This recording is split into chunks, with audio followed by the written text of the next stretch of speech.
This is Mike, and you're listening to Feeling Twisty. I'm really glad you're here. I got a message from someone the other day about dropping it. He said he sees people in Neville Goddard-based Facebook groups debating what dropping it means when it comes to imagining our wish fulfilled. I've seen those debates. What I've noticed, those folks who are debating it are trying to make it into an actual step or technique. It isn't.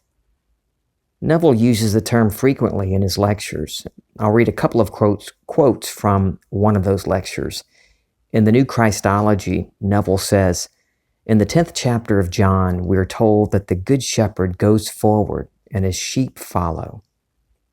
Signs follow, they do not precede. Take your desire into the fold by putting yourself into the desired state. Remain there until you feel its reality. Knowing that imagining creates reality, thank your Father and drop it. Now do nothing on the outside to make it so. Only know your desire is yours the moment you do it. Do not expect immediate birth. There's always time intervals between pregnancy and its fulfillment. One seed may take 21 days, another 5 months, 9 months, a year, or even more. Do not be concerned with the interval of time between the fertilization of the seed and its hatching. Only know the seed of desire has been planted." Notice what he said about not looking for signs.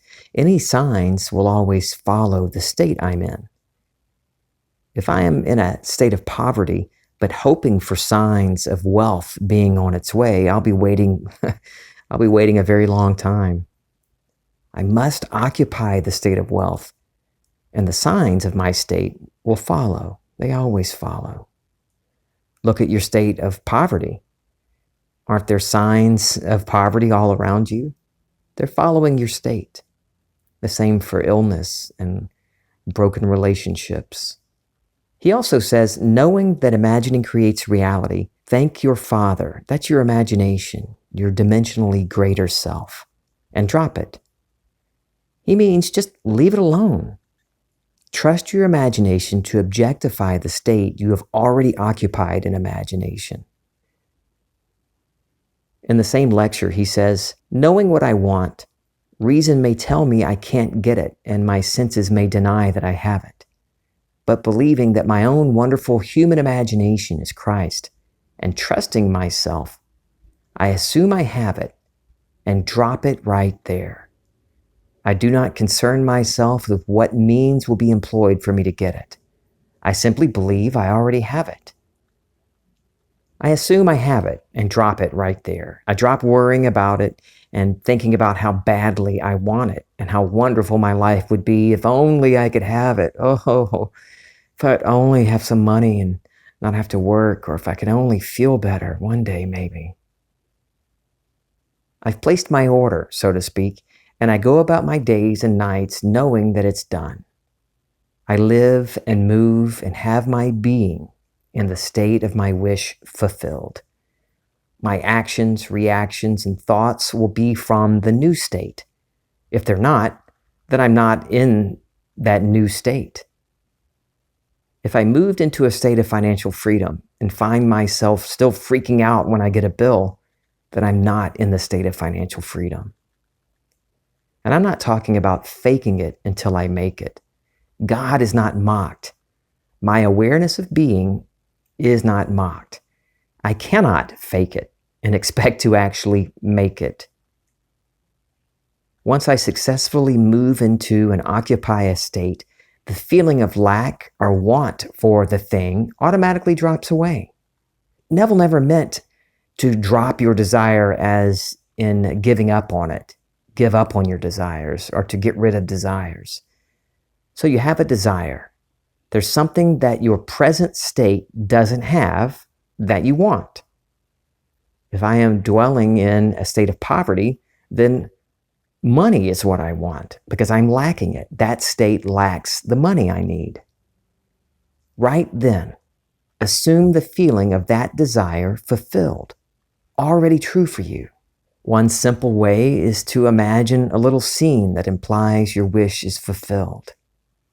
Yesterday, my family and I were all together, and one son was going all over the house looking for a wrist brace he had just bought. He had injured his wrist somehow. I didn't really ask him about the details. Anyway, he was going all over the place trying to find this wrist brace. I did imagine him healthy and fit, but before that, I quickly imagined hearing him say, "I found it." And not even half a minute later, as he walked back through the room he had just searched, I heard him say that he had found it. Yes, that's how quickly this works.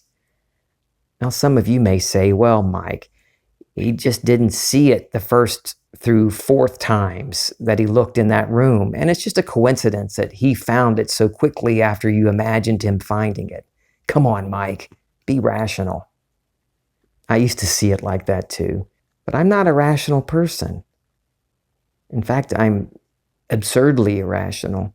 Kim may say that I'm just mostly absurd. I don't believe in coincidence or chance. I've experienced the power of imagination in using what Neville calls the law, and I've experienced too many wonderful things involving the promise to ever believe in chance or coincidence ever again. Back to the little story about the wrist brace. I didn't say anything about it, but I dropped it right there. You may not have even noticed it. My son had a desire, and my desire was to have his desire fulfilled. He wanted to find his wrist brace. So while I sat in my chair, I just imagined hearing him say he'd found it. I dropped it. I knew he'd find the brace momentarily. Here's another couple of stories from the last few days. You may or may not know that there was a second hurricane that hit our area recently. Power had been restored a couple of weeks ago to where we have been living and at my parents' house and at my other son's house. But this latest storm knocked out power all over again. The day after the storm, officials were on the news talking about how it'd be at least a week or longer to get the power restored. Ugh, I know, right? We live on the coast of the Gulf of Mexico, and I'm not a fan of the heat and humidity, and certainly not feeling that heat and humidity in a house while I'm trying to sleep at night. So while that son of mine was reading the official report to me about how it'll be days without power, I revised what he said. We were driving along the highway. Kim was driving, and I was in the passenger seat, and my son was in the back seat, telling us about how long it was going to take. And I revised what he said. I heard him telling me instead that the power is back on. That little scene took a couple of seconds. I didn't make a big deal about it. I just heard what I wanted to hear. I revised it. I imagined it differently. As I moved into the state of that wish fulfilled, any uneasiness that I had or thoughts of discomfort about not having electricity dropped away. I knew that regardless of what the officials said, we'd have power back at the house where we're staying that afternoon. And by the time we got back to that house, power was on. We weren't surprised, or I wasn't surprised, but still thrilled that I was feeling the cooling air from the air conditioner. And I was even able to watch LSU lose yet another game. As I was standing there in the kitchen, happy that the power was back on, I thought of my other son and his girlfriend who still had no power and were actually looking for a generator for their house. And I thought about my parents who refused to come stay with us. They still had no electricity either. And that was unacceptable to me. I didn't want to have power here and the rest of my family not. And I wasn't about to give up power. So I imagined them having power. Standing in the kitchen, eating some barbecue Pringles, potato chips, I thought, if I have power here, then all of my family has power. And I dropped it. I made the decision that their power is restored too. I dropped it right there. I dropped any worry about it. I moved into a state of wanting them to have power, to a state in which my wish, them having power, is fulfilled. I dropped the wanting of it because how can I want it if I have it already? The state of my wish fulfilled means it's fulfilled. It's done.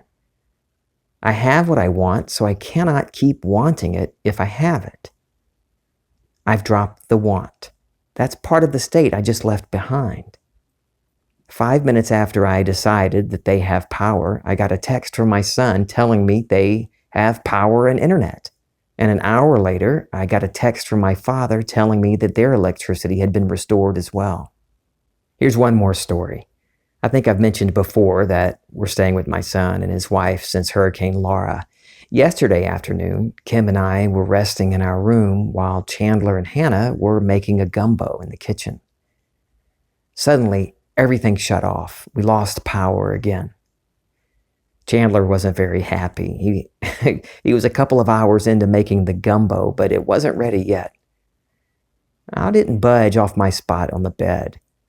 I just assumed the power was back on, and I dropped any concern for how dinner will be finished or how I would be able to watch the New Orleans Saints play on Monday Night Football.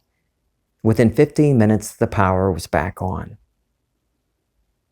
I hope this helps my friend understand that there is no reason to make dropping it a special thing or technique. It's certainly not anything to debate someone else over. As you move into and dwell in the state of your wish fulfilled, your feelings of lack or worry naturally and automatically drop away. It's a product of your motion into another state, not a separate step you have to take. I love you. This is Feeling Twisty.